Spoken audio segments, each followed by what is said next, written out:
నమస్తే welcome to Aadya TV. పసిడి ప్రియులకు గుడ్ న్యూస్. మళ్ళీ పడిపోయిన బంగారం ధర. అక్షయ తృతీయ సందర్భంగా ఇప్పుడు పసిడికి గిరాకీ పెరగడంతో ధరలు కూడా ఒక్కసారిగా పెరిగిన సంగతి తెలిసిందే. ఈ నేపథ్యంలోనే చాలా మంది బంగారం ధరలు అమాంతం పెరగడంతో దానిని కొనుగోలు చేయడంలో వెనుకడుగు వేశారు. అయితే అలాంటి వారందరికీ ఇప్పుడు ఓ మంచి అవకాశం లభించింది. అదేంటి అంటే అక్షయ తృతీయ మరుసటి రోజు నుండి బంగారం ధరలు తగ్గుతూనే ఉన్నాయి. దీంతో వరుసగా పసిడి రేట్లు కూడా తగ్గుతూనే ఉన్నాయి. కాగా తులం బంగారం రేటు దాదాపు 500 రూపాయల వరకు దిగొచ్చింది. అలాగే కిలో వెండి రేటు 1200 రూపాయల మేర పడిపోయింది. అలాగే ప్రస్తుతం శుభముహూర్తాలు, పెళ్లిళ్లు, ప్రత్యేక రోజులు సైతం లేదు. దీంతో బంగారం ధరలు దిగి వస్తున్నట్లు బులియన్ మార్కెట్ వర్గాలు చెబుతున్నాయి.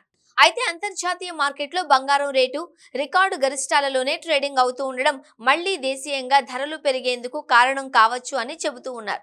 అందుకే ధరలు తగ్గినప్పుడు కొనుగోలు చేయడం మంచిది.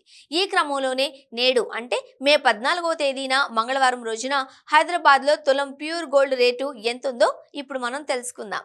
ప్రస్తుతం స్పాట్ గోల్డ్ రేటు 1 ఔన్స్కు ఇవాళ $2337 వద్ద ట్రేడింగ్ అవుతోంది. ఇక స్పాట్ సిల్వర్ రేటు ఔన్స్కు 28.30 వద్ద కొనసాగుతోంది. అయితే ఇండియన్ రూపాయి మారకం విలువ కాస్త పుంజుకుంది. డాలర్తో పోలిస్తే ప్రస్తుతం 83.510 వద్ద అమ్ముడవుతోంది. అయితే హైదరాబాద్ మార్కెట్లో బంగారం ధరలు వరుసగా పడిపోతున్నాయి. ప్రస్తుతం 22 క్యారెట్ల ఆభరణ తయారీ బంగారం రేటు 10 గ్రాములకు 100 మేర తగ్గి 67,150 వద్దకు చేరింది. ఇక 24 క్యారెట్ల మేలిమి గోల్డ్ రేటు తులానికి 110 రూపాయలు తగ్గి 73,250 వద్దకు దిగొచ్చింది. అలాగే బంగారంతో పోటీ పడుతూ వెండి సైతం భారీగా తగ్గుతోంది.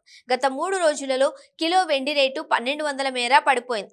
ఇవాళ కిలో వెండి రేటు 500 రూపాయలు తగ్గి హైదరాబాద్లో కిలోకు 86,500 రూపాయలు పలుకుతోంది.